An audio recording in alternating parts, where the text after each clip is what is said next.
अल्हम्दुलिल्लाहि रब्बिल आलमीन सुब्हानल्लाहि रब्बिल अर्शिल अज़ीम इन्नका अंतत तव्वाबुर रहीम अल्लाहुम्मा सल्लि अला मुहम्मद व अला आलि मुहम्मद कमा सल्लैता अला इब्राहीम व अला आलि इब्राहीम इन्नका हमीदुम मजीद।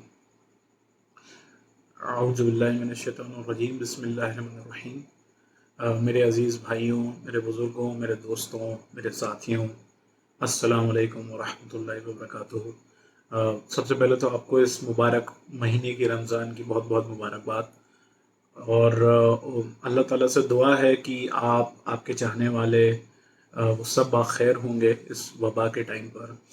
अल्लाह ताला हमारे चाहने वालों को, हमारी फैमिलीज़ को, हमारे सारे दोस्तों को अपने हिफ्ज़ व अमान में रखे, आमीन। किसी भी तरह की अफवाहों पर ध्यान ना दें, व्हाट्सएप फॉरवर्ड्स वगैरह को थोड़ा क्रिटिकली लें, ऐसे ही कुछ भी फॉरवर्ड ना कर दें। थोड़ा वैक्सीन वगैरह को लेकर थोड़ा नॉलेज बढ़ाएं। कंस्पिरेसी थ्योरीज पर एग्जैक्टली बहुत ज़्यादा ध्यान ना दें। अपने कम्युनिटी लेवल पे वर्क करिए, इंशाल्लाह उनकी मदद करिए जो लोग भी जिस टाइप की रिलीफ पहुंचा रहे हैं। एंड सबसे इम्पोर्टेंट, अपने आप को प्रोटेक्ट करिए, अपनी फैमिली को प्रोटेक्ट करिए। सोशल डिस्टेंसिंग, मास्क, हर वो तरह की एहतियात लीजिए जैसा कि रसूलुल्लाह सल्लल्लाहु अलैहि वसल्लम की सुन्नत है और जैसा उनका कमांड है हमको। तो उसके साथ साथ आज का जो हमारा मौजू है वो तो ये जो एक सीरीज़ जो हमारी चल रही है हिदायत प्रोडक्शंस के थ्रू। पहले तो मैं हिदायत प्रोडक्शंस की टीम को बहुत बहुत मुबारकबाद देना चाहता हूँ कि उन्होंने एक इतनी अहम मौजू पे एक इतनी अच्छी सीरीज़ चालू करी। हमको काफ़ी डिफरेंट और डाइवर्स वॉइसेस सुनने में आई मुस्लिम्स की। और ये जो एक कन्वर्सेशन है, ऑफ कोर्स कोई भी एक कन्वर्सेशन जो है वो तुरंत सॉल्यूशंस पे नहीं पहुंचा जा सकता। हमारी कम्युनिटी को बहुत ज़्यादा ये ज़रूरत थी कि हम इन चीज़ों के बारे में डिस्कस करें, सोचें, अलग अलग मुख्तलिफ लोग अपनी अपनी राय दें और फिर उसमें हम आइडेंटिफाई कर पाएँ कौन सी चीज़ सही है और कौन सी चीज़ सही नहीं है, एक थोड़ा ओपन माइंडेड अंदाज में। तो अल्लाह ताला से दुआ है कि इस पूरे प्रोजेक्ट में बरकत अता करे। और उसी पूरे प्रोजेक्ट में एक छोटा सा रोल प्ले करने आज की डेट में मैं आपके सामने एक कुछ बातें रखना चाहता हूँ। वैसे कहने को तो बहुत सारी बातें हैं, लेकिन बात तवील हो जाएगी। अगर बात तवील हो गई तो मैं पहले से ही आपसे माजरत चाहता हूँ, लेकिन मेरा ये कंप्लीट यकीन है मुझे इंशाल्लाह इंशाल्लाह कि जो भी मैं बातें आपके सामने रखूँगा इंशाल्लाह वो एक अच्छा फूड फॉर थॉट होगा, जिसके बारे में हम लोग सोच सकते हैं, डिस्कस कर सकते हैं और इन सारे आइडियाज़ को आगे लेके जा सकते हैं और ये भी डिसाइड कर सकते हैं कि कुछ आइडियाज़ को हमको ड्रॉप करना चाहिए। सो मेरी उम्मीद है कि आप जो है वो आखिर तक स्टिक करेंगे। आज का जो जो ये टॉपिक है उसको मैं कुछ क्वेश्चंस के बेसिस पर एड्रेस करना चाहूँगा। सबसे पहला तो क्वेश्चन, क्योंकि बहुत फंडामेंटल है और बहुत बार हम लोग ये सुन भी चुके हैं तो थोड़ा हो सकता है रेपिटेशन भी हो जाए, बट ये कहना बहुत ज़्यादा ज़रूरी है कि इस्लामोफोबिया क्या है और उसकी क्या अंडरस्टैंडिंग है, एटलीस्ट मेरे दिमाग में, क्योंकि जिससे जो पूरा कंटेक्स्ट है वो उसी से डिफाइन होता है। तो इस्लामोफोबिया क्या है? और एक मैं बहुत इंपॉर्टेंट एस्पेक्ट पे फोकस करना चाहता हूँ कि मुस्लिम्स इस्लामोफोबिक क्यों होते हैं, हो भी सकते हैं कि नहीं हो सकते, और होते हैं तो क्यों होते हैं। और फिर उसके बाद, क्योंकि मैं ये एक्सपेक्ट कर रहा हूँ कि एक मोस्टली हमारी जो ऑडियंस होगी आज की वो मुस्लिम होगी और मोस्टली इंग्लिश स्पीकिंग एजुकेटेड हमारा जो यूथ है, मुस्लिम यूथ, वो होगा मोस्टली। तो मुस्लिम्स पर इस्लामोफोबिया का क्या इम्पैक्ट पड़ता है, ये एक तीसरा सवाल है। और उसके बेसिस पर फिर हमारा रिस्पॉन्स क्या होना चाहिए। तो ये चार सवाल जो है मैं इंशाअल्लाह ताला अपने इस प्रेजेंटेशन में, अपने इस टॉक में कवर करने की कोशिश करूंगा इंशाअल्लाह।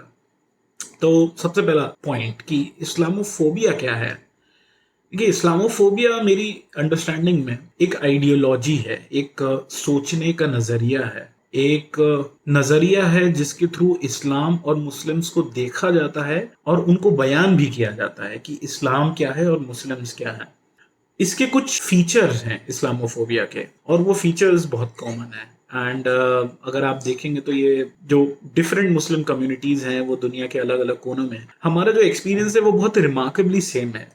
मतलब बहुत ज़्यादा डिफरेंस नहीं है। अगर हम लोग इस्लामोफोबिया को अगर हम लोग एनालाइज करेंगे और उसमें से फीचर्स निकालेंगे, यानी कि रोहिंग्या मुस्लिम्स, हमारे ही बाजू में दो एक्टिव एंटी मुस्लिम जेनोसाइड्स अभी चल रहे हैं, रोहिंग्या मुस्लिम्स का और उइगुर मुस्लिम्स का। But the overall features that they are experiencing, जो उनके साथ जो जुल्म हो रहा है उसको जस्टिफाई करने की जो थ्योरी है वो बहुत ज़्यादा सिमिलर है एज कम्पेयर टू वॉट जो इंडियन मुस्लिम्स एक्सपीरियंस कर रहे हैं या अमेरिकन मुस्लिम्स एक्सपीरियंस कर रहे हैं। ऑफ कोर्स इसमें कुछ कुछ जोग्राफिकल डिफरेंसेस हैं, हिस्टोरिकल कंटेक्स्ट है, but overall picture is very same. और वो फीचर्स क्या हैं वो हम सब लोग जानते हैं, जैसे कि इस्लाम एक बहुत ही वायलेंट देश है, मुस्लिम्स जो है वो आतंकवादी होते हैं, और मुस्लिम्स एक तरीके से एक इंटरनल थ्रेट है जिसको किसी भी स्टेट को मैनेज करना है। और उसके साथ साथ ये जो इस्लामोफोबिया है ये भी कहता है कि जो मुस्लिम्स हैं और इस्लाम है ये मॉडर्निटी के लिए केपेबल ही नहीं है। ये आज के ज़माने के जो रहने वाले जो स्टैंडर्ड्स हैं जो भी, ये उनके लायक ही नहीं है, ये उनको मैच नहीं कर सकते अनटिल अनलेस हम इनको हाथ पकड़ के चला के बताएं कि आपको कैसे रहना चाहिए, आपको इस्लाम को कैसे इंटरप्रेट करना चाहिए, आपको कैसे दुनिया को देखना चाहिए, एट्सेट्रा एट्सेट्रा।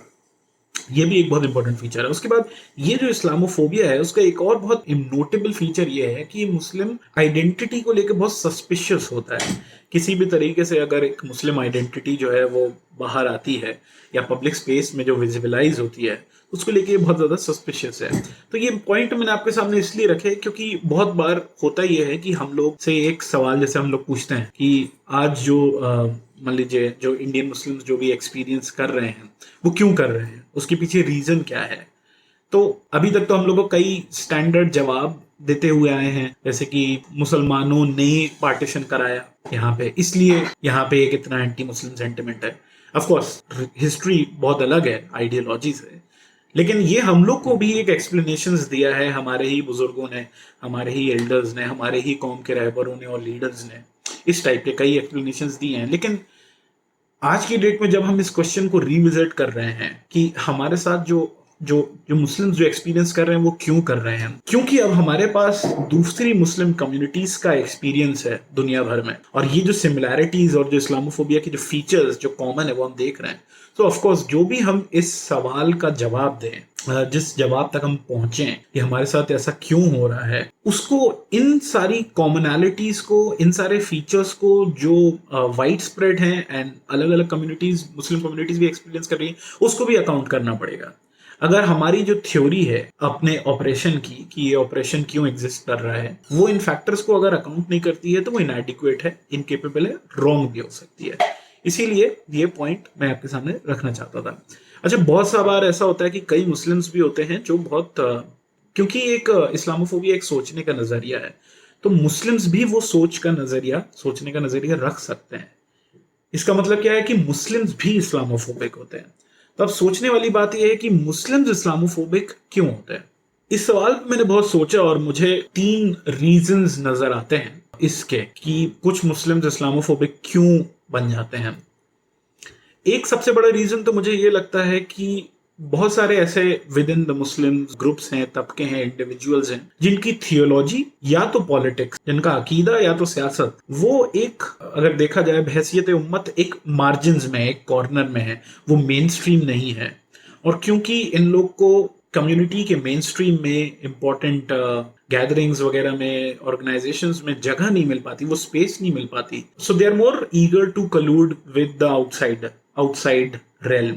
तो ये बाहर से बहुत ज्यादा ईगर होते हैं वर्क करने के लिए, एंड उसका रीजन इसलिए है क्योंकि इनको विजिबलाइजेशन मिले, इनको एक मेन स्ट्रीम होना का वो मौका मिले, इनको एक अथॉरिटी मिले इस्लाम और मुस्लिम के बारे में बोलने के लिए। सो ये बहुत एक्टिवली इस्लामोफोबिक हो जाते हैं उसके लिए, बिकॉज इनको एक्सेप्टेंस मिलती है उसकी। दूसरा ये कि बहुत टाइम से स्टेट ने अपना एक इंफ्रास्ट्रक्चर और एक अपना सपोर्ट सिस्टम क्रिएट किया है। स्टेट की अपनी एक अंडरस्टैंडिंग है मुस्लिम्स को लेकर कि ये क्या है। अगर आपको वो जानना है तो आप कोई भी रैंड कॉर्पोरेशन की रिपोर्ट उठा के आप पढ़ सकते हैं, on Islam and terrorism etcetera वगैरह। एंड हमारे यहाँ की भी जो पॉलिसीज है वो मोस्टली कॉपी पेस्टेड है।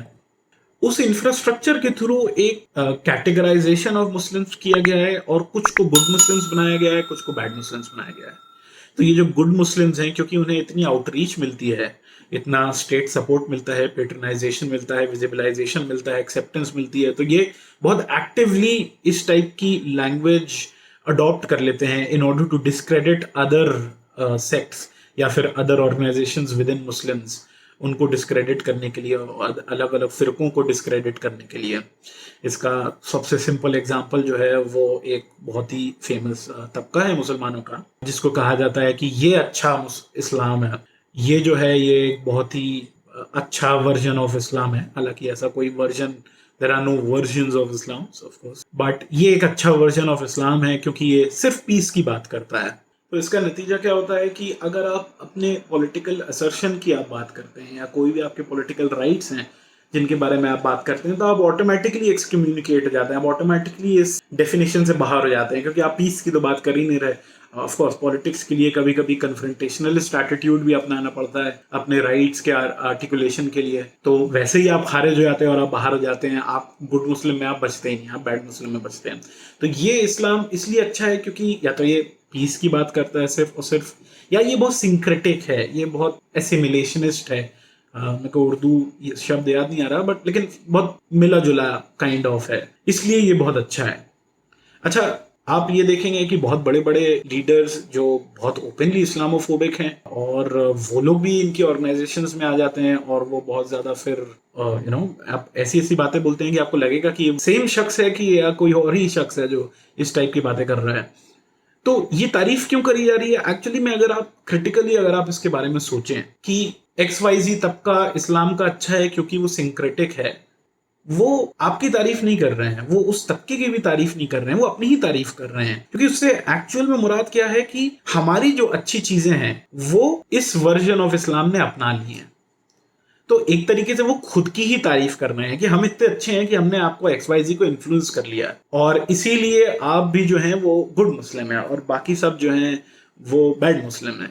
और फिर आपको आर्टिकल्स मिल जाएंगे इसी इसी आइडिया से बहुत ही क्लोज ताल्लुक रखते हुए, ये जो चीप साइको एनालिसिस करी जाती है मुस्लिम्स की कि रमज़ान या फिर रमदान, ये जो बोल रहे हैं इसके पीछे XYZ। सो ये जो है हम लोग को देखने बहुत मिलता है। तो ये एक बहुत बड़ा रीज़न है कि एक बहुत सारे मुस्लिम इस्लामोफोबिक हो जाते हैं, क्योंकि बहुत टाइम से एक स्टेट पेटरनेज है, एक स्टेट का एक एटीट्यूड है, एक इंफ्रास्ट्रक्चर स्टेट ने भी क्रिएट किया। और तीसरा वर्जन ये भी है कि इस्लामोफोबिया खुद एक ऐसे प्रेशर्स क्रिएट करता है कि बहुत सारे लोग उससे इम्पैक्ट हो जाते हैं Muslims, and they and up accepting the ideas, the Islamophobic ideas about Islam and Muslims. और फिर वो जब वो एक्सेप्ट कर लेते हैं तो फिर उनको लगता है हाँ यार मुसलमान होते ही ऐसे हैं, मुसलमानों में ये प्रॉब्लम है ही, अरे मुसलमान जो है वो वाकई में बहुत बच्चे पैदा होते हैं, देख लेना तुम XYZ में। ये खुद मुस्लिम्स जो हैं वो इस टाइप की बातें जो हैं वो बोलने लगते हैं।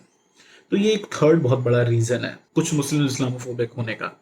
अब सवाल ये उठता है कि तो फिर इस इस्लामोफोबिया का इम्पैक्ट क्या होता है मुस्लिम्स पे, एंड ये इम्पैक्ट समझना बहुत बहुत ज्यादा जरूरी है। देखिए, सबसे पहला तो ऑफ कोर्स इंटरनलाइज इस्लामोफोबिया खुद मुसलमानों में डेवलप होने लगता है।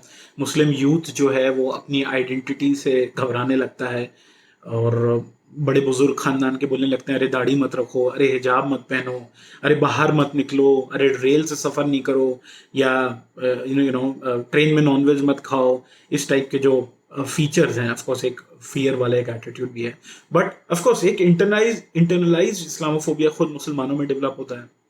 उसके बाद एक अदराइजेशन होता है मुस्लिम्स का कि मुस्लिम्स जो हैं वो एक दी अदर बन जाते हैं, और ये एक बहुत इंपॉर्टेंट फीचर है, बहुत इंपॉर्टेंट इम्पैक्ट है इस्लामोफोबिया का। बिकॉज जो तबके लगे हुए हैं इस्लामोफोबिया को जो इन्वोक कर रहे हैं, उनका ये एक बहुत बड़ा ऑब्जेक्टिव है कि मुसलमानों को अदराइज कर दिया जाए, मुसलमान इतने अदर हो जाएं कि उनके लिए हमदर्दी ना निकले, और फिर उनके लिए सेम टाइप का इमोशनल रिएक्शन ना डेवलप हो जब कुछ उस टाइप की अगर इश्यू होता है तो। और उसके साथ साथ एक कोर्स्ड एसिमिलेशन का भी एक प्रोजेक्ट है अदराइजेशन का, कि देखो तुम जितना अदर होते जाओगे उतना प्रॉब्लम है, तुमको ऐसा बन के रहना चाहिए। ये भी बताया जाता है आपको कि आप दाढ़ी टोपी रख के आप यहाँ ना आया करें या वैसा ना किया जाए। तो ये भी एक बहुत इंपॉर्टेंट एक एस्पेक्ट है। इम्पैक्ट है इस्लामोफोबिया का। उसके बाद एक कॉन्सिक्वेंस ये भी होता है इसका इम्पैक्ट कि एक मुसलमानों की जो खुद की एक इंडिपेंडेंट आइडेंटिटी है वो एग्जिस्ट करना बंद कर जाती है। वो एग्जिस्ट करना ही बहुत मुश्किल हो जाता है क्योंकि उसको पब्लिक में वो स्पेस नहीं दी जाती है, वो उतना एक्सेप्टेबल नहीं रह पाती है। तो एक पर्टिकुलर कैरिकेचर बन जाता है मुसलमानों का, और जो वो कैरिकेचर रखता है वो प्रॉब्लमैटिक है। तो वो एक इंडिपेंडेंट आइडेंटिटी जो है उससे एक हॉस्टिलिटी डेवलप हो जाती है जो कंज्यूमर्स ऑफ इस्लामोफोबिया उनमें। उसके साथ साथ मुसलमानों में एक इंडिपेंडेंट लीडरशिप भी डेवलप नहीं हो पाती है। इस्लामोफोबिया का एक बहुत बड़ा एक इम्पैक्ट है, क्योंकि कहीं ना कहीं जब मुस्लिम्स भी जब रिबटल्स पे आते हैं, कई ऐसे मुस्लिम्स कि जो इस्लामोफोबिया को रिफ्यूट करने निकलते हैं, वो इतना इम्पैक्ट हो जाते हैं सामने वाले के आइडियाज से कि वो रिबटल जब देते हैं, जब उसका रिस्पॉन्स देते हैं, तो वो कहीं ना कहीं वो खुद उसके जो अंडरलाइंग प्रिंसिपल्स हैं उनको एक्सेप्ट कर लेते हैं और एक बहुत ही अपोलोजेटिक रिस्पॉन्स देते हैं। तो हालांकि असली काम करने का ये था कि आपको वो अंडरलाइंग अजम्पशंस ही एक्सेप्ट नहीं करने चाहिए थे। जैसे कि सबसे सिंपल एग्जांपल अगर इसका दिया जाए तो वो ये है कि जो बोला जाता है कि आर यू इंडियन फर्स्ट और आर यू मुस्लिम फर्स्ट, इसका ये सवाल ही गलत है। इसको जवाब देकर डिग्निफाई मत करिए। ये सोच ही गलत है जो इस सवाल तक पहुंचे, और सोच को क्रिटिसाइज करना है और सोच की जो कमियां हैं वो हाईलाइट करनी है, और आइडियाज जो है उनको ब्रॉडिफाई करना है, उनको ब्रॉडन करना है इंस्टेड ऑफ बीइंग अपोलोजेटिक।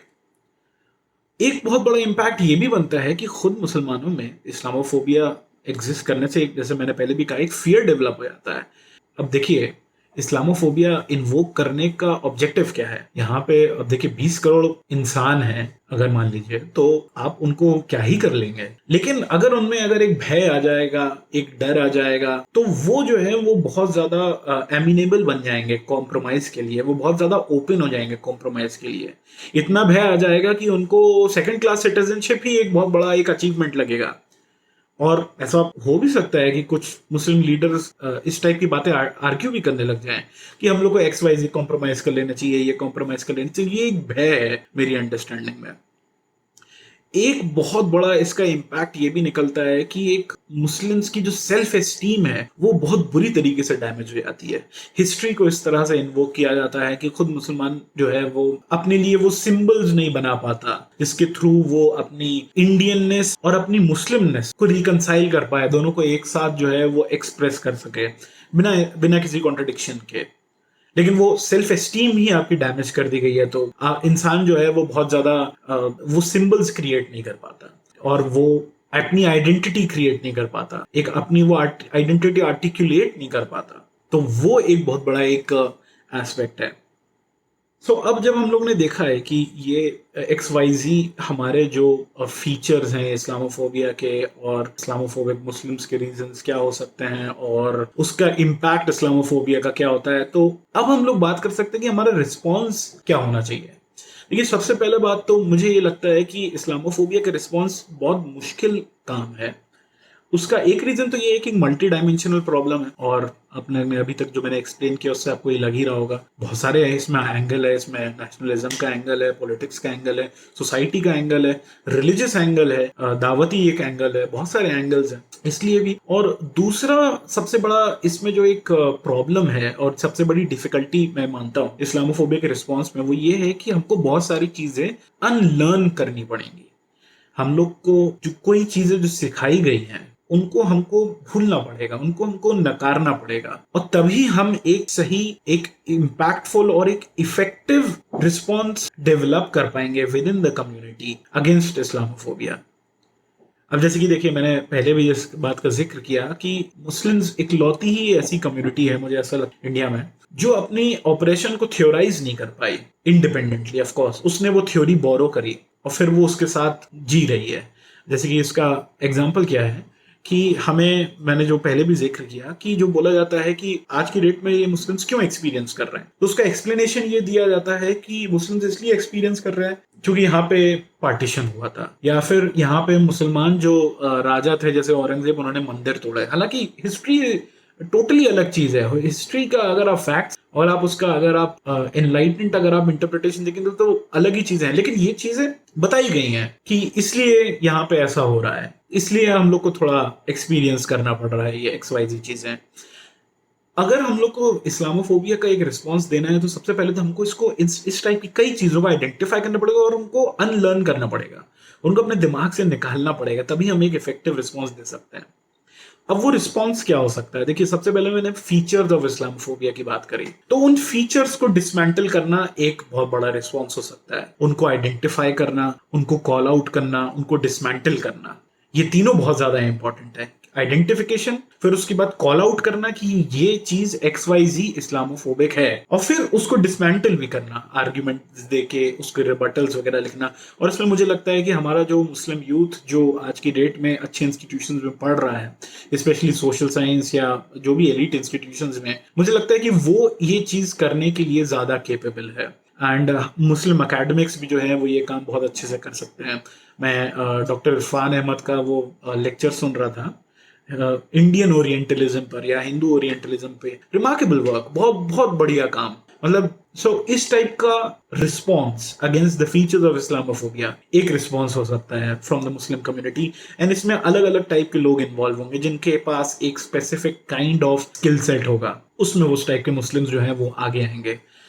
उसके बाद रही बात इस्लामोफोबिक मुस्लिम्स की, मुझे ये लगता है कि सबसे बड़ी हमारी कम्युनिटी को सबसे बड़ा हम लोग रिस्पॉन्स ये दे सकते हैं कि विद इन द कम्युनिटी बहुत सारे कंसेंसस बिल्डिंग इंस्टीट्यूशंस और ऑर्गेनाइजेशंस बनाए जाएं, जो different organisations with in Muslims और डिफरेंट इंडिविजुअल्स जिनकी अलग अलग आइडियोलॉजीज हों, लेकिन वो सब के सब मुस्लिम आइडेंटिटी पर क्लेम रखते हों, उनसे किसी न किसी लेवल पर, कहीं ना कहीं किसी न किसी लेवल पर एंगेज करना जरूरी है। एंड उनको इंक्लूड करना हमारे डिस्कशंस में बहुत ज्यादा जरूरी है। मुझे ऐसा लगता है कि इसकी बहुत ज्यादा जरूरत है, क्योंकि इससे जो टोटली बायस्ड और डॉगमेटिक हैं वो तो ऑफ कोर्स वो तो एंगेज ही नहीं करेंगे, लेकिन जो कई ऐसे मुस्लिम्स हैं जिनकी पॉलिटिकल अंडरस्टैंडिंग उतनी मेच्योर नहीं है, या तो फिर उनके खुद विद इन द कम्युनिटीज बहुत बुरे एक्सपीरियंस रह चुके हैं, तो वो जो तबका है वो इस इंक्रीज्ड एंगेजमेंट से वो बहुत ज्यादा बेनिफिट कर सकता है, और उसको एक कॉन्फिडेंस आ सकता है कि ओके, मेरी जो कम्युनिटी है वो भी मुझे सुनने को तैयार है, मेरे पास एक स्पेस है जहां पे मैं जाके अपने ग्रीवेंसेस रख सकूं और अपने आइडियाज जो हों वो रख सकूं। एंड ऑफ कोर्स ये पूरा एक कंसेंसस बिल्डिंग जो है वो एक गिव एंड टेक काम होता है। तो ऑफ कोर्स इसमें जो मेन कोर प्रिंसिपल्स हैं वो तो बिल्कुल भी कॉम्प्रोमाइज नहीं करने चाहिए, और करेंगे भी नहीं इंशाल्लाह, जैसे कि we will not compromise with Islamophobia. तो लेकिन बहुत सारी ऐसी चीजें हैं जहां पे थोड़ा अकोमोडेट किया जा सकता है, और मेरे हिसाब से वो उन चीज को करना भी चाहिए। और उन्हीं डिस्कशंस में एक चीज ये भी आनी चाहिए कि स्टेट का रोल और हमारा स्टेट से एंगेजमेंट कैसा होना चाहिए, किस टर्म्स पर होना चाहिए, हमारे पॉलिटिकल ग्रीवेंसेस और वो क्या होना चाहिए, हमारे XYZ जो भी डिमांड्स हैं वो क्या होनी चाहिए, स्पेशली क्योंकि एंटी टेरर लॉज जैसे कि जो वो है वो सबको इफेक्ट करता है। कोई एक पर्टिकुलर तबका इम्पैक्ट नहीं होता है उससे, सभी लोग इम्पैक्ट होते हैं। या फिर ये जो गुड मुस्लिम बैड मुस्लिम वाली जो बाइनरीज हैं, ये जो कंस्ट्रक्ट करी जाती हैं विथ स्टेट पेट्रनेज, तो जो हमारे जो नुमाइंदे हैं, हमारे जो रहबर हैं, हमारे जो उम्मत के जो मशाइख हैं, या जो भी एक मुस्लिम आइडेंटिटी पे क्लेम करते हुए जो भी इस टाइप की एंगेजमेंट्स कर रहा है, उसमें एक ट्रांसपेरेंसी की demand from with in the community होनी चाहिए। जैसे कि इसका एक एग्जांपल अगर मैं दूं, तो जैसे कि आर्टिकल जब 370 एब्रोगेट किया गया था कश्मीर पर, तो आपको पता होगा कि बहुत सारे मुस्लिम लीडर्स कई स्टेट एक्टर से जाके मिले थे। तो वो एंगेजमेंट कम्युनिटी का जानने का हक है कि वो क्या ही बात कर रहे थे आप वहां पे, किस टर्म्स पे आपने एंगेज किया। अगर आप मुस्लिम लीडरशिप पे आप क्लेम करते हैं या फिर आपको मुस्लिम लीडर समझा जाता है, तो आपको इतनी ट्रांसपेरेंसी कम्युनिटी से रखनी पड़ेगी और कम्युनिटी के सामने वो सारी चीजें आपको बयान करनी पड़ेंगी कि ये आपके थॉट प्रोसेस हैं, इस टाइप की गिव एंड टेक हुआ या फिर इस टाइप की बातें जो हैं वो हुई। सो ये एक बहुत इंपॉर्टेंट एक एस्पेक्ट है पॉइंट नंबर 2 को लेकर। अब रही बात रिस्पॉन्स, जो इस्लामोफोबिया के इम्पैक्ट्स मैंने आपको बताया उनकी तरफ रिस्पॉन्स, तो जो भी इम्पैक्ट है उसको उस लेवल पर रिस्पॉन्ड करना पड़ेगा। जैसे कि मैंने बताया कि अदराइजेशन ऑफ मुस्लिम्स होता है, तो उसका रिस्पॉन्स हमारा क्या हो सकता है कि हम मुस्लिम्स की ह्यूमैनिटी हम लोग बयान करें, और ये बहुत इंपॉर्टेंट एस्पेक्ट है, इसको अंडर एस्टिमेट नहीं किया जा सकता। कि आज की डेट में एक मुसलमान है, हिंदुस्तानी मुसलमान, वो क्या सोचता है। वो यही तो सोचता है कि उसके बच्चे पढ़ लिख जाएं, अच्छा खाने को मिल जाए, अच्छी जगह नौकरी मिल जाए और आराम से रह लें हम लोग सबके साथ मिलजुल के, एक अच्छा मुस्लिम होते हुए, इस्लाम को प्रैक्टिस करने की फ्रीडम होते हुए, अपने माँ बाप को वो एक अच्छा एक बुढ़ापा देना चाहता है एक मुस्लिम यूथ। तो ये कैसे डिफरेंट है as compared to any other youth within India या within throughout the world. So Muslims कैसे ही डिफरेंस हो गए।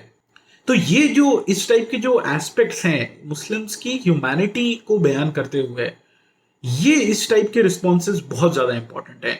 एंड इसके लिए हमारा जो यूथ है वो बहुत सारे प्रोजेक्ट्स ले सकते हैं, जैसे कि Surf Excel Ramzan ad. Of course वो एक अलग ऑडियंस के लिए बनाया गया है, but it's perfect, it normalizes Islam, it normalizes Muslim. बहुत अच्छा इनिशिएटिव है। इस टाइप के मैंने कई मुस्लिम यूथ की डॉक्यूमेंट्रीज बनाते हुए मैंने उनको देखा, और मैंने कई शॉर्ट फिल्म्स देखी। They are very good, they perfect. मैंने कई तो मुस्लिम रैपर्स को भी एक अपना रैप सॉन्ग्स और अलग अलग टाइप की पोइट्रीज लिखते हुए जो देखा, तो हम लोगों ने सुना। They are perfect, they highlight the humanity with in Muslims, it punches the idea of otherisation of Muslims. ये एक बहुत इंपॉर्टेंट एस्पेक्ट है। उसके बाद जो मुस्लिम्स की जो मैंने बताया कि इम्पैक्ट होता है इस्लामोफोबिया की, मुस्लिम्स की इंडिपेंडेंट आइडेंटिटी जो है वो दब जाती है। तो वो आइडेंटिटी को प्रोक्लेम करना, उसको हाईलाइट करना, वो हमारे लिए बहुत ज्यादा इंपॉर्टेंट है। कम्युनिटी इश्यूज को हमारे बाहर रखना, ये कोई आउट ऑफ द बॉक्स बात नहीं है, ये कोई एंटी नेशनल बात नहीं है। ये तो मतलब ऑब्वियसली अगर पूरा नेशन अगर डेवलप होना चाहता है, प्रोग्रेस करना चाहता है, तो हमारे जो डिफरेंट ऑर्गन्स हैं हमारे स्टेट के, एंड उसके साथ साथ जैसे कि Muslims, they have to be healthy, state has to reach out to them. और अगर हम लोग अगर अपनी कम्युनिटी के अगर हम अपने इश्यूज बयान कर रहे हैं, तो we are doing a very good thing for the overall nation. So इस टाइप की चीजें जो है वो बहुत ज्यादा इंपॉर्टेंट है। जैसे कि कहा जाता है ऐसे हिंदी में कि एक माँ भी अपने बच्चे को दूध तब तक नहीं पिलाती जब तक वो रोता नहीं है। तो बहुत सारे ये जो रिस्पॉन्सेज मुस्लिम्स में जनरेट होते हैं कि अरे नहीं, अपनी बात नहीं करो, इस टाइप के मुस्लिम इश्यूज मत उठाओ, XYZ पोलराइज हो जाएंगे। ये सब it doesn't make any sense, इसका कोई सेंस ही नहीं है। सो ये बहुत ही बेवकूफ़ी वाली बात है। और उसी के साथ साथ एक जो हमारा इंडिपेंडेंट लीडरशिप वाला जो एक इम्पैक्ट आता है कि वो डेवलप नहीं हो पाती, तो उसको डेवलप करना, स्पेशली जो लोकल लेवल पर और जो छोटे स्केल पर है, उसमें मुस्लिम लीडरशिप को प्रायोरिटाइज करना, वो एक बहुत अच्छा एक हमारा रिस्पॉन्स हो सकता है। और लार्जर स्केल में हम लोग of course we can engage with all other kinds of people, but at least local level पे जहाँ पे मुस्लिम्स काफी हैं, उनका स्पेस ज्यादा है, वहां पे ये चीज हम लोग कर सकते हैं, मुस्लिम लीडरशिप को प्रायोरिटाइज कर सकते हैं। उसके बाद जो एक फियर जो आ जाता है, उसको डिसमेंटल करना भी एक बहुत इंपॉर्टेंट एक रिस्पॉन्स है। स्पेशली जो एक माइनॉरिटी कॉम्प्लेक्स आ जाता है, आप देखिए अलग अलग स्टेट में अलग अलग टाइप की कम्युनिटीज आपको मिलेंगी, जिनका मुश्किल से 11 से 14% पॉपुलेशन में परसेंटेज होता है, वो इलेक्शन को डोमिनेट करती है, उनकी पार्टीज भी हो जाती हैं खुद की। तो ये चीज मुस्लिम्स क्यों नहीं कर सकते। ये एक बहुत बुरा एक माइनॉरिटी कॉम्प्लेक्स जो मुझे ऐसा लगता है कि हमारी कम्युनिटी में है, वो पंचर करना बहुत ज्यादा इंपॉर्टेंट है। मुसलमान हमेशा ही माइनॉरिटी में ही रहे हैं, आप तारीख उठा के पढ़ लीजिए, सब टाइप का सब टाइप का काम किया है हमेशा माइनॉरिटी में रह के, क्योंकि आपकी जो विजन थी, आपकी जो इंटरनल जो कम्युनिटी थी, उसके अंदर एक सबसे पहली बात तो एक कंसेंसस था। उसके बाद आपकी जो विजन थी वो दूसरों को भी अपील करती थी। तो आज की डेट में अगर आप कंसेंसस डेवलप करके अगर आप उस टाइप की विजन्स अगर आप आर्टिकुलेट करेंगे, तो ऑफ कोर्स हर टाइप की कम्युनिटी जो है वो आपको लीडरशिप देने को तैयार हो जाएगी। एंड ये एक हमारा फेलियर ऑफ इमेजिनेशन है जो हम लोगों को, जिससे हम लोग को बचना चाहिए, इसको हमको पंचर करना चाहिए। उसके बाद जो इस्लाम और मुस्लिम्स का इनविजिबलाइजेशन हो जाता है पब्लिक स्पेस में, तो उसको विजिबलाइज करने की बहुत ज्यादा जरूरत है। स्पेशली हमारा जो कल्चरल कैपिटल है, जैसे कि हमारा उर्दू अदब, मुशायरा, हमारी पोइट्री और खाना, ये जो क्विजीन्स जो हैं, इसके थ्रू हमको वो स्पेस, वो विजिबलाइजेशन, वो हम लोग को प्रोक्लेम करना चाहिए। और इस टाइप के प्रोजेक्ट्स आ भी गए हैं बहुत सारे, जैसे कि पुरानी दिल्ली वालों की बात है, वो कितना अच्छा पेज है, कितना अच्छा चलता है, एंड कितना विजिबलाइजेशन किया होता है उससे एक्चुअली मुस्लिम्स का, इस्लाम एंड मुस्लिम्स का Rekhta, it's such a wonderful initiative. So ये सारे जो इनिशिएटिव्स हैं, हम लोग इन लोग को इस्लामोफोबिया के रिस्पॉन्स से अलग ना समझें। मैं तो नहीं समझता, मैं तो एक बहुत बड़ी एक सर्विस मानता हूँ इस टाइप के इनिशिएटिव्स की in the overall resistance against Islamophobia में। तो वो एक करने की मुस्लिम्स को पब्लिक स्पेस में इस्लाम और मुस्लिम आइडेंटिटी को हाईलाइट करना, आर्टिकुलेट करना, असर्ट करना, उसकी एक बहुत ज्यादा हम लोग को जरूरत है। उसके बाद जो हमारे अंदर जो इंटरनलाइज इस्लामोफोबिया जो डेवलप हो गया है, उनको आइडेंटिफाई करना, उनको कॉल आउट करना। एंड ऑफ कोर्स मैं अपने आप को भी ये नसीहत करता हूँ और मैं दूसरों को भी यही नसीहत करूँगा इंशाल्लाह कि मुस्लिम्स जो वॉइसेस हैं उसके लिए एटलीस्ट हम लोगों को अपना क्रिटिक थोड़ा चेंज करना पड़ेगा। जैसे कुरान मजीद में आता है अज़िल्लतिल अलल मोमिनीन। सो वो एक हमदर्दी, वो एक सेंसिटिविटी वो हम लोग को डेवलप करनी पड़ेगी। We can not treat Muslim voices even if we don't like them the same way as we would treat any other voice which we don't really like. So ये एक बहुत इंपॉर्टेंट मेरे हिसाब से एक पॉइंट है। और उसके बाद जो हमारे अंदर के जो अपोलोजेटिक जो रिबटल्स जो डेवलप होते हैं उनको आइडेंटिफाई करना और उनको सब्सटीट्यूट करना कुछ इंपॉर्टेंट एस्पेक्ट्स है। जैसे कि ये जो हाइपर नेशनलाइजेशन वाला जो एक रिस्पॉन्स है, मैं एक वीडियो देख रहा था एक बहुत फेमस हमारे पॉपुलर मौलाना साहब का, और उन्होंने जब नेशनलिज्म पे बात करना स्टार्ट करी तो मतलब बहुत ही शर्मिंदा फील होता है ऐसा सुन के किसी एक मुस्लिम लीडर को बात करते हुए। एक डर, एक इतना ही पसमानदा, इतना डरा हुआ, दबा कुचला Pasmanda articulation of Muslim sense of belonging, ये बहुत ही शर्मनाक बात है। लेकिन इसको सब्सटीट्यूट करना बहुत ज़्यादा ज़रूरी है। और फिर उसी को आगे बढ़ाते हुए मैं अपने प्री फाइनल पॉइंट पर जाता हूँ, विच इज़ देखिए बहुत सारे मुस्लिम कम्युनिटीज़ ने और मुस्लिम ऑर्गेनाइजेशंस और मुस्लिम लीडर्स ने, इंटेलेक्चुअल एक्टिविस्ट ने इस्लामोफोबिया का रिस्पॉन्स एक नेशनलिज्म के आर्टिकुलेशन में ढूंढा है।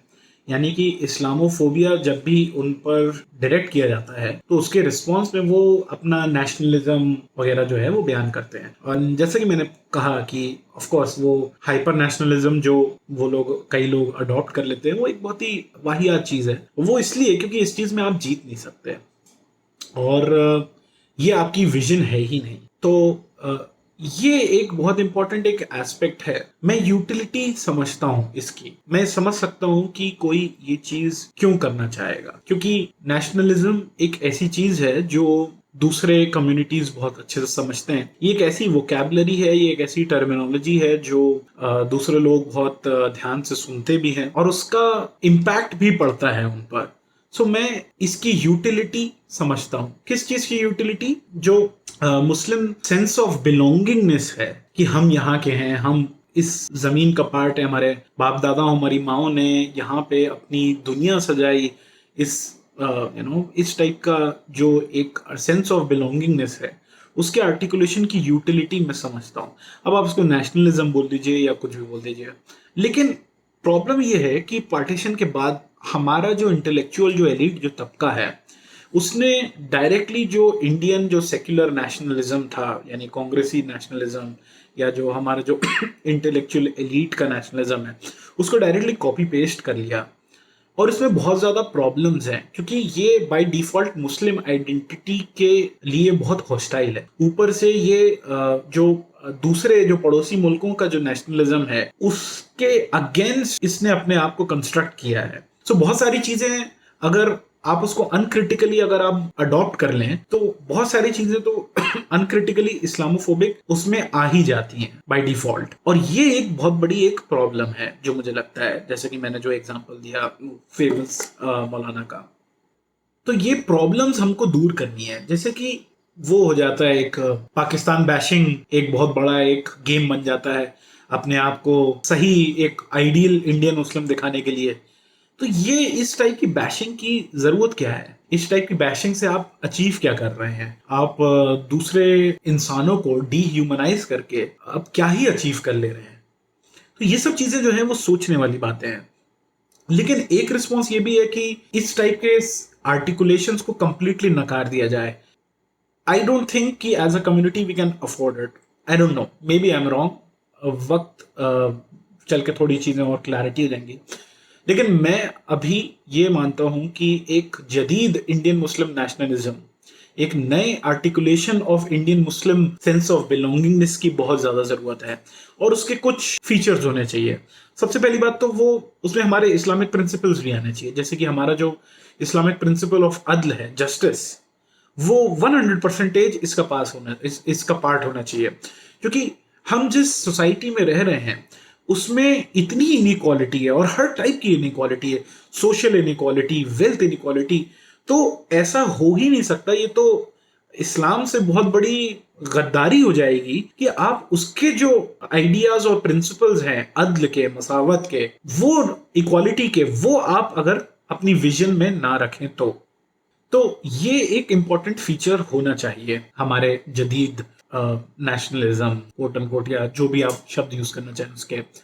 एक और चीज वो ये होनी चाहिए कि we need a pluralistic state. हमारी विजन में एक प्लूरलिस्टिक स्टेट होनी चाहिए। It should not be a simple secular state. Secularism won't just cut it, it's inadequate. Pluralistic state is asking something more than secularism. यानी secularism से बढ़ के कुछ चीज चाहिए। यानी क्या चाहिए, कैसा स्टेट चाहिए जो इस्लाम और मुस्लिम आइडेंटिटी को लेकर इतना ज्यादा हॉस्टाइल ना हो, इतना ज्यादा इनसिक्योर ना हो। उस टाइप का प्लूरलिज्म जो है वो हमारी विजन में आना चाहिए, और हमारे जो भी जदीद आर्टिकुलेशंस हैं उनमें हमारे उसका पार्ट होना चाहिए। और उसके सबसे इंपॉर्टेंट बात तो ये होनी चाहिए कि हमारा जो भी सेंस ऑफ आर्टिकुलेशन है वो खुद इस्लामोफोबिक नहीं होना चाहिए। कहना आसान है, लेकिन इसको डेवलप करना, पता नहीं हमारी जनरेशन इस काम को लेती भी है या नहीं लेती है, या फिर लेती भी है तो किस डायरेक्शन में जाता है, इट्स वेरी हार्ड टू से। बट इस बारे में बात कम्युनिटी को करनी चाहिए। और ये कैसे किया जा सकता है? सबसे पहली बात तो हिस्ट्री को रीविजिट करना, वो बहुत ज्यादा इंपॉर्टेंट है। रीविजिट करना और री आर्टिकुलेट करना, ये बहुत ज्यादा इंपॉर्टेंट है। हमारी जो इंडियन आइडियोलॉजी है उस चीज को थोड़ा पॉइंट आउट करना वो बहुत ज्यादा जरूरी है, और उसके लिए हिस्ट्री हमारे लिए बहुत ज्यादा क्रिटिकल है। उसके बाद जो हमारे जो हिस्ट्री के जो मुस्लिम आइकॉन्स रह चुके हैं, चाहे वो कोई भी हो, जैसे कि चाहे वो जिन्ना हो या मौलाना आजाद और मौलाना हुसैन अहमद मदनी, इन सबको रीविजिट करने की बहुत ज्यादा जरूरत है। इनके आइडियाज को वापस हमारी कन्वर्सेशंस में लाने की जरूरत है, और उनकी इनएडिक्वेसीज को और उनकी कमियों को हाईलाइट करना भी बहुत ज्यादा जरूरी है। मौलाना आजाद की लेगेसी जो एक सिंपल एक कांग्रेसी की रहकर बस बनकर रह गई है, मुझे लगता है ये बहुत बड़ा जुल्म है उस शख्सियत और उस पर्सनालिटी का। उस लेगेसी को भी रिक्लेम करने का प्रोसेस इसी में इन्वॉल्व है, मुझे ऐसा लगता है। तो उन आइकॉन्स को विजिट करना हमारे लिए, रीविजिट करना और उनका डिस्कशन करना with in the community, and उनके जो प्रॉब्लमैटिक आइडियाज हैं उनको भी बाहर रखना बहुत ज्यादा जरूरी है। और उसके बाद हमारा जो एक विजन है, specially regional security, national security, foreign policy, state structure जैसे कि प्रोपोर्शनल रिप्रेजेंटेशन या फिर फेडरलिज्म, वो भी रखना, वो भी एक इम्पॉर्टेंट पार्ट है इस पूरे प्रोसेस का।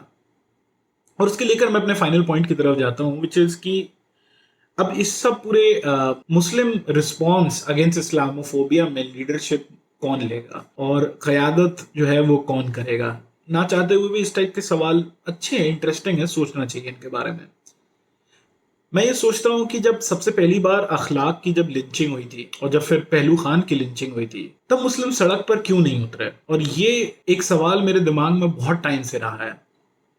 मैं देख रहा था कि ये जो हमारे जैसे कि अभी जो तहरीक हुई थी, शरीयत बचाओ तहरीक, शरीयत और उस टाइप वाली तहरीक में सैलाब उतर जाता है। ऑफ कोर्स ये सीए एनआरसी प्रोटेस्ट के पहले का है, उसमें सैलाब उतर जाता है, और इसमें क्यों नहीं निकलता? जबकि अगर हम अपने विजन और हम अपने प्रिंसिपल्स की अगर हम बात करें, तो जैसे कि हजरत उमर रजी अल्लाह तआला अन्हु से एक असर हम लोग को रिवायत है, जिसमें उन्होंने जब काबे को चूमा तो उन्होंने कहा कि इस काबे की ईंट से भी ज्यादा मुकद्दस है एक दूसरे मुसलमान का जो खून है वो। क्यों नहीं कम्युनिटी जो है वो बाहर आ गई? इतने साल क्यों लग गए? उसका रीजन मुझे लगता है कि कहीं ना कहीं हमारी जो ग्राउंड मासेस पर जो होल्ड रखती है वो लीडरशिप को जानना समझना बहुत ज्यादा इंपॉर्टेंट है। और वो लीडरशिप जो हमारा जो दीनी जो तबका है, जो दीन पढ़ा हुआ है, मदारिस से हमारा जो उलमा तबका है वो है। और मैं, और ऑफ कोर्स मैं ये एक बहुत ही अदब के साथ और बहुत ही ह्यूमिलिटी के साथ ये चीज सामने रखना चाहता हूँ, वो ये है कि मुझे नहीं लगता कि हमारा ये जो तबका है ये हमारी क़यादत के लिए 100% सही है, या 100% प्रिपेयर्ड है, या 100% एक्यूरेट है, एडिक्वेट है। और उसका रीजन क्या है कि ये सेक्युलरिज्म का बहुत बड़ा शिकार है। अब अलाउ मी टू एक्सप्लेन, इससे मेरा क्या मतलब है। देखिए, इस्लाम में जो डिस्टिंक्शन जो है रिलीजियस साइंसेस की और फिजिकल या सोसाइटल साइंसेस की, this distinction does not exist. लेकिन ये डिस्टिंक्शन को इतना इंटरनलाइज कर लिया गया है हमारे स्पेशली दीनी तबकों में कि उन्होंने सिर्फ और सिर्फ अपने आप को रिलीजियस साइंसेस तक और इस्लामिक फिलॉसफी तक ही महदूद करके अपने आप को रख लिया है। और उसका नतीजा क्या निकलता है कि ये जिस पीडागोजिकल इंफ्रास्ट्रक्चर के प्रोडक्ट बनते हैं उसमें सोसाइटी की स्टडी नहीं है, उसमें फिलोसफी की स्टडी नहीं है, और उसमें जो हमारे जो स्पेशली 21st सेंचुरी के जो आइडियाज हैं उनकी कोई स्टडी नहीं है। अब उसका कॉन्सिक्वेंस क्या निकलता है? उसका कॉन्सिक्वेंस ये निकलता है, तो सबसे पहले तो ये कि आप फिलोसफी नहीं जानते, आप वो जो कॉन्सेप्ट्स और जो आइडियाज जो आज के जमाने में जो अपील करते हैं लोगों को, जो चर्चा में, आप वो नहीं समझ सकते, आप उनको आर्टिकुलेट नहीं कर सकते। उसके बाद बहुत सारी टर्मिनोलॉजीज आप इन्वोक नहीं कर सकते जो दूसरे लोगों को या जो भी ऑडियंस जो है आपकी उसको ज्यादा इम्पैक्टफुल हो सकता है, आप वो भी इन्वोक नहीं कर सकते। उसके बाद जब आपने सोसाइटी, क्योंकि हमारा सोसाइटी को पढ़ने का जो तरीका है, जो मेथड है, जो मैकेनिज्म्स हैं, वो बहुत ज्यादा डेवलप हुए हैं with in the last 100 years. अब उसका नतीजा क्या निकला है कि हमारे पास सोसाइटी को समझने का और सोसाइटी से रिलेटेड कोई आर्ग्यूमेंट रखने के लिए बहुत सारा डेटा है। आर्ग्यूमेंट्स का जो कंस्ट्रक्शन है वही चेंज हो गया है अब, क्योंकि हमारे, अगर मान लीजिए कोई एक लीडरशिप वाला तबका जो किसी कम्युनिटी की कयादत कर रहा है, वो इन सब चीजों से अगर अक्वेंटेड नहीं है, तो सबसे पहली बात तो वो अपने एग्जिस्टिंग फिलोसॉफिकल फ्रेमवर्क में इसको इनकॉर्पोरेट नहीं कर पाएगा। दूसरा ये कि वो जो आर्टिकुलेशंस रखेगा, वो जो वॉइस आपकी सबके सामने रखेगा, वो एक बहुत ही डिस्कनेक्टेड वॉइस होगी, और हो सकता है कि कई चीजों में वो वॉइस गलत भी हो, क्योंकि वो जो तबका है फिर उसने ये सब चीजें नहीं पढ़ी हैं। तो इसका सोल्यूशन क्या है? इसका सोल्यूशन ये है कि वही जो मैंने पहले कहा कि हमारे कम्युनिटी के विद इन में we need more consensus building institutions, और especially Muslim youth has to come forward. Muslim youth को हमको स्पेस देनी पड़ेगी, और मुस्लिम यूथ को लीडरशिप भी देनी पड़ेगी कई चीजों में। ऑफ कोर्स सिर्फ उसकी लीडरशिप नहीं, बट अगर कंसेंसस के बेसिस अगर कंसेंसस के बेसिस पे, सॉरी, अगर हम लोग अगर प्रोसीड कर रहे हैं, so we can get the best of both the worlds, at least theoretically that is possible. And I think ये एक विजन है जो हम लोग को रखनी चाहिए। एंड ऑफ कोर्स देखिए, मुस्लिम यूथ, मैं हमारे मुस्लिम यूथ को लेकर काफी ऑप्टिमिस्टिक हूँ, और मुझे नहीं लगता कि ये जो मेरा ऑप्टिमिज्म है ये सिर्फ मुझी तक महदूद है। मुझे लगता है कि बहुत सारे लोग, हमारे young Muslims, men and women, उनसे काफी ज्यादा होपफुल हैं, specially after CA NRC protest. उनको स्पेस देना is the right thing to do, and उनको सीरियसली लेना, एंड उनको, क्योंकि यूथ है, यूथ इनएक्सपीरियंस्ड होता है, मिस्टेक्स भी करता है, कभी कोई चीज बोल जाता है, कभी कुछ कह जाता है जो नहीं कहना चाहिए, या फिर कोई गलती करता है, तो वो मिस्टेक्स इनएक्सपीरियंस से आती हैं। उन मिस्टेक्स को सॉफ्टली, हमदर्दी के साथ, सिंसेरिटी के साथ करेक्ट करना है, पॉइंट आउट करना है, और उसके बेसिस पे हम लोग जो है वो आगे बढ़ सकते हैं। सो इसके साथ मैं बस अपना जो ये प्रेजेंटेशन, अपना जो टॉक है, बात तवील हो गई, मैं उसके लिए अगेन माजरत चाहता हूँ, बट उम्मीद है कि आपको इसमें कुछ सोचने को कई चीज़ें मिली होंगी। मैं ये टॉक कंक्लूड करना चाहता हूँ। एंड फाइनल बात तो यही है कि देखिए, जो इस्लामोफोबिया है वो एक मल्टी डायमेंशनल प्रॉब्लम है। सो ऑफ कोर्स जो उसका जो रिस्पॉन्स होगा वो भी एक मल्टी डायमेंशनल रिस्पॉन्स होगा। इसमें अलग अलग टाइप के लोग, जिनके अलग अलग स्किल सेट्स हैं, जो अलग अलग चीज़ों पर महारत रखते हैं, वो आगे आएंगे, खुद ही आगे आएंगे। तो ये हम लोग को करना पड़ेगा, और हमको जो मुस्लिम जो वॉइसेस हैं, एटलीस्ट अगर हम चाहते हैं कि दूसरे मुस्लिम वॉइसेस को रिस्पेक्ट करें, so we need to respect the voices with in Muslims as well, specially वो मुस्लिम वॉइसेस जो शायद हम लोग सुनना ना चाहें, जो हमको पसंद ना आए। किसी न किसी लेवल पे हम लोग को उनको इंगेज करना है। ऑफ कोर्स क्रिटिसिज्म की अपनी एक जगह है, and criticism is something that we desperately need. But किस टाइप का क्रिटिसिज्म? एक सिंसियर क्रिटिसिज्म, एक रहमत और एक कंपैशन वाला क्रिटिसिज्म, एक जेन्युइन क्रिटिसिज्म, एक मोहब्बत वाला क्रिटिसिज्म, एक सिंसियरिटी वाला क्रिटिसिज्म, वो उसकी हम लोग को बहुत ज्यादा जरूरत है। एंड इस पूरे मेरे टॉक में अगर मैंने कुछ बातें अगर कही हो जो आपको पसंद ना आई हो, मैं उसके लिए माफ़ी माजरत चाहता हूँ। और मेरे से अगर कोई कमी खुताइयाँ हो गई हैं, सो अल्लाह तबारक व तआला उनको माफ़ करके नज़रअंदाज फरमाए, एंड आप भी उनको माफ़ फरमाइएगा। और इस डिफ़िकल्ट टाइम पे सबको अपनी दुआओं में रखें। इंशाल्लाह इस कन्वर्सेशन को, ये जो हमारी इस्लामोफोबिया वाली कन्वर्सेशन है, इसको अभी बहुत आगे तक लेकर जाना है, और अभी बहुत डेवलपमेंट्स करने हैं, और अभी इंशाल्लाह बहुत इंफ्रास्ट्रक्चरल एंड ऑर्गेनाइजेशनल डेवलपमेंट्स हम लोग को करने हैं इंशाल्लाह। सो उसी के साथ साथ मैं अपने इस प्रेजेंटेशन को, अपने स्टॉक को एंड करता हूँ। वाखरुद्दावाना अनिल हम्दुलिल्लाहि रब्बिल आलमीन। अस्सलामु अलैकुम व रहमतुल्लाहि व बरकातुहू।